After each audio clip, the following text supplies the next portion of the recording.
Hello. Today I'm excited to share with you about inventory intelligence. This tool comes with Infor FSM's inventory control and is different from their new offering, AI inventory subscription. My name is Dorcas Spencer. I'm a supply chain consultant with RPI. What I'm going to cover today is a demo of inventory intelligence that will show some of the recommendations in our lightly used RPI sandbox, which should give you a picture, a flavor of how this could benefit your organization. I'll also review setup and how you can potentially review recommendations. What is inventory intelligence?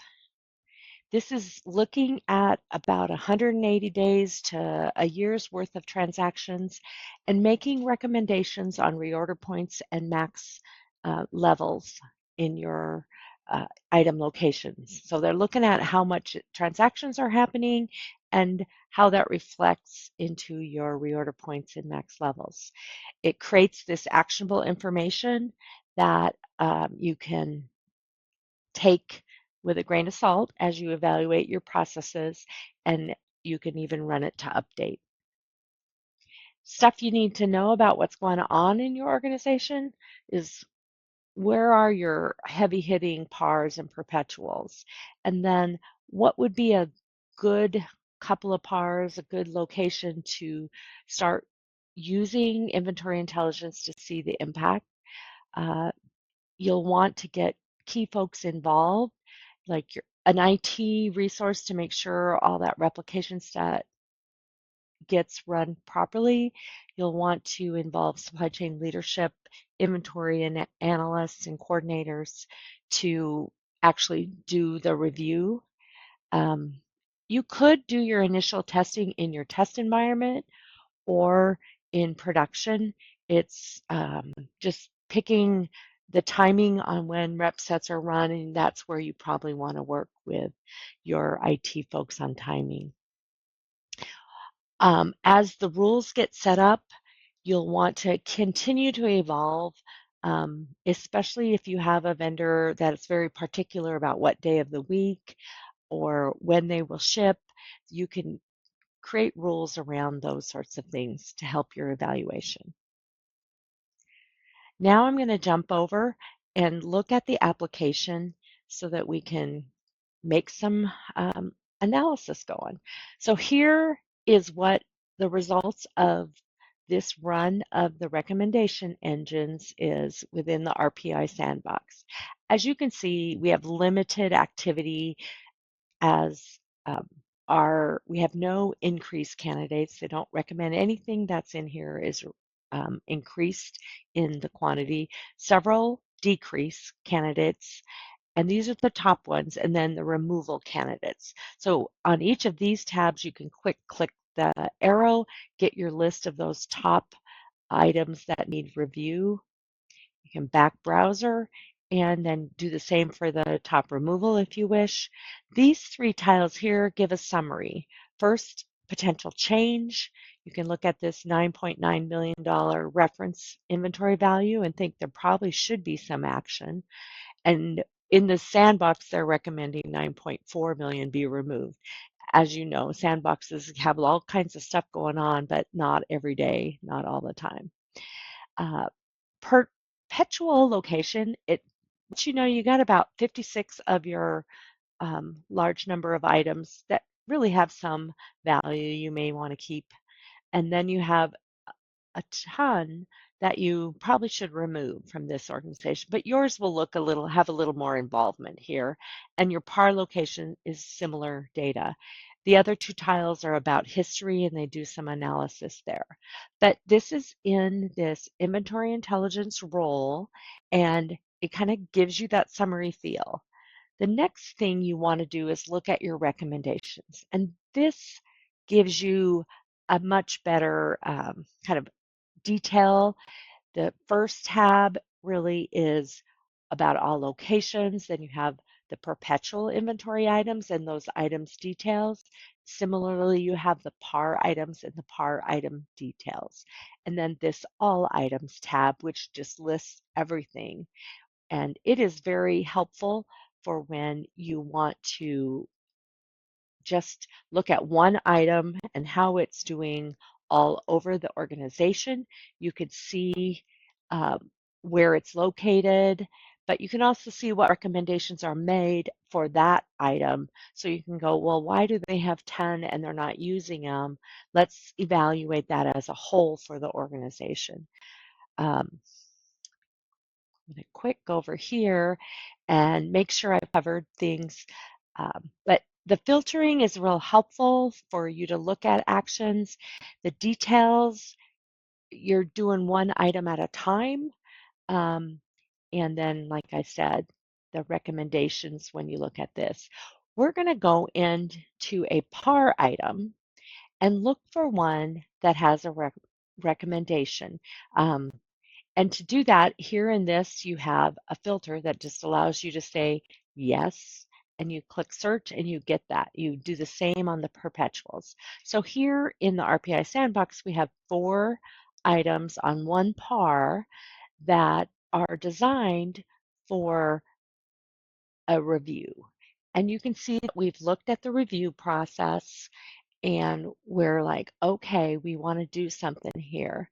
One of the things, if I look on this item, I want to review it. I can override or not override. I'm going to actually delete that and hit save. I've decided, I got a message from leadership and they're like, we're not overriding for these 3 pars we're uh, analyzing, but we're not going to override. This one, I've already marked approve and it won't let me change that. I can ship it back to review, which would then allow me to change that override. And this one, I could also, since it's approved, the next step would be to send it to the item location and it would update the item location record. So those are kind of your functions that change. Also within each item, I'll right click. You can put it out of scope. And what out of scope does is puts it out of scope for any recommendation this time or any future times. Those things can be changed at the system admin level, but it puts it out of scope. Skip can also be done, and that allows you to skip it this time around. So it really, I use it as a note that says, I've looked at this, I don't want any changes, I'm just going to skip it. And it lets me know to keep moving down my list. It helps in my review process. So another kind of cool thing that you can do is when you have a long list, sometimes it's challenging to look at them all, do things with them all, and you can go ahead and export out to CSV. I'm going to switch it to Excel because I know I'm going to want to do an upload from it. So it comes up here and it popped over to my other screen. So I'll bring it over. There we go. And here is this recommendation, this same list. I'm going to enable editing and I'm going to go and do an upload. This allows me, and I'm selecting the FSM. The business class is IIH item location. So I'm going to select that and I'm going to have the option for a variety of things, but what is sweet about this is it's every step of the process, but I'm going to move things from review to approve, and that's what this first one does. So review, it is the current state. I want to switch it to approve. So I'm going to click that, and I'm going to insert. So there, what I'll do is on this line right here, I'll go ahead and run the upload for just that line and hit OK to get just that line, and it runs the upload. As I scroll over, you can see it says approve is complete. I'll then refresh my screen and you'll see it changed it from review to approve. This is very helpful way to do a lot of items at once. You could go from review to skipped, those sorts of things. Um, so it allows you to manage that. Within this recommendation, you can see there's lots of information provided. You can turn on the search option, then you can do some filtering of your data. So if you want to just look at your, things that would impact for over $1,000, you could say, I want it to be, I'm going to say less than 1,000.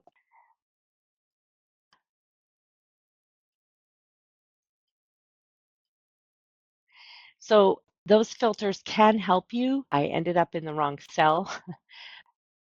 That's what I wanted over here. I want to filter and just pull out those that are real important. That is kind of how those recommendations can be reviewed within the system. It's very handy. I've added company and inventory location as a configuration, a personalization here, and it helps when I do the export. For rules, you can create rules in the inventory intelligence specialist role by using these. These are not the whole set of rules, and we'll talk about that in a minute. But those rules could be set up to evaluate things. I'm going to go back to the presentation. And in here, these are all the pieces that you can do. This generate daily data creates a chart of the activity. It's pretty interesting. So you can see where you've had to restock a lot or not very much on your items. The setup ends up being pretty straightforward. You go to global configuration in the supply management setup, inventory intelligence configuration path. And when you've created that global configuration, you get this option to set up replication. And then you click that and you select the data area and click submit.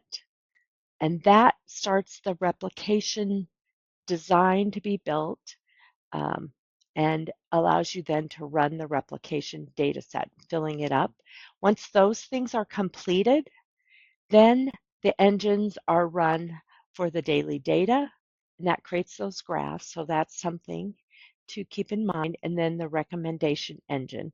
And you have a results screen so you can keep track of if it's processing and then when it's completed. There's two security roles that you'll want to keep in mind. The one is the inventory intelligence specialist, and that user has access to just these rules.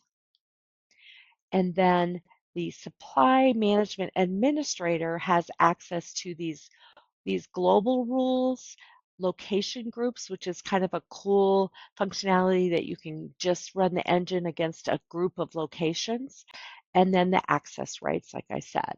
So these two roles are important for that initial setup, and this one especially for the ongoing maintenance. Here's your global configuration. This one has a replication set. You know when it was last run. You can click to kick off it, pulling that replication data. And then within here, all the processors of inventory intelligence are set up, similar to a requester setup. And so keep that in mind. And its status really is you either edit it or you view it or you have no access to it. Typically, an organization might want to view, everybody can view everything, but they can only edit locations they manage. And then within the global configurations, these four are your overall rules that your inventory intelligence specialist role cannot edit, but the administrator can. And here's a little discussion of them. Data cleansing, it really recommends at least 180 days of data. And this is on that data cleansing tab. Data filtering, if you're doing unit of measure change, you may want to not include something prior because it would give kind of mismatch of data. Quantity on upper bound and lower bound, just if things are like you had a million uh, eaches go through, if you leave that million there, it would assume that didn't happen and would take it out of the analysis set. And then lead time, it has some defaults, things that you can select, minimum number, what things help you analyze the lead time that is taken into account. Then post-processing, really these two help you not get little tiny recommendations. It gives you ones where the recommendation is timely and not just to like a penny here, a penny there. It's more, if we have this much, we only make a recommendation if it's over 2. So both of those for decreases and increases. And as you look at your data, you may want to tweak these. Perpetual global also looks like parameters around how much history we use, when we do a simulation, how many days do we want to at least have for a simulation. All of these are useful as it analyzes the data for like new items to the system, items that are slowing down in their usage. You want to know how these impact.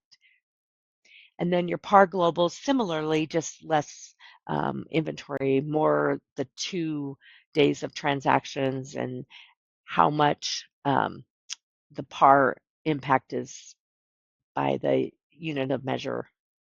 So those 4 rules are super helpful. I'm going to wrap up with kind of some thoughts about how to put this into operations. You want to run the daily engine daily. The recommendation engine, it's very important to recommend that running maybe quarterly, maybe every other month, because it will overwrite the previous recommendation. So if folks are working them and timing when they send them to the item locations, they may want to not have you overwrite the work they're in the middle of. Encourage participation. You want to sit down with managers of departments on their PARs as you look about what should be added to their PAR, what should be reduced on their PARs, and then the space they have. Highly recommend that you review those recommendations. Some ideas are filtering, like I showed you on the dollar savings, trying a few locations out at first pass, like let's focus on these 2 PAR locations and this group of items and the inventory, that sort of thing. And then after you've gone through a first or second pass on that recommendation engine, start thinking about where you could modify um, the global rules of data cleansing and post-processing and the specific rules that can tie to an item or a location or a vendor.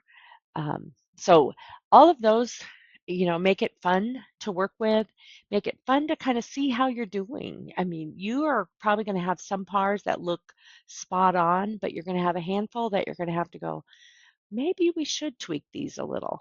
So I recommend you get in there and run this data replication and then the recommendation engines and enjoy that opportunity to analyze your reorder points and your max quantities. Thank you for your time. Have a great day.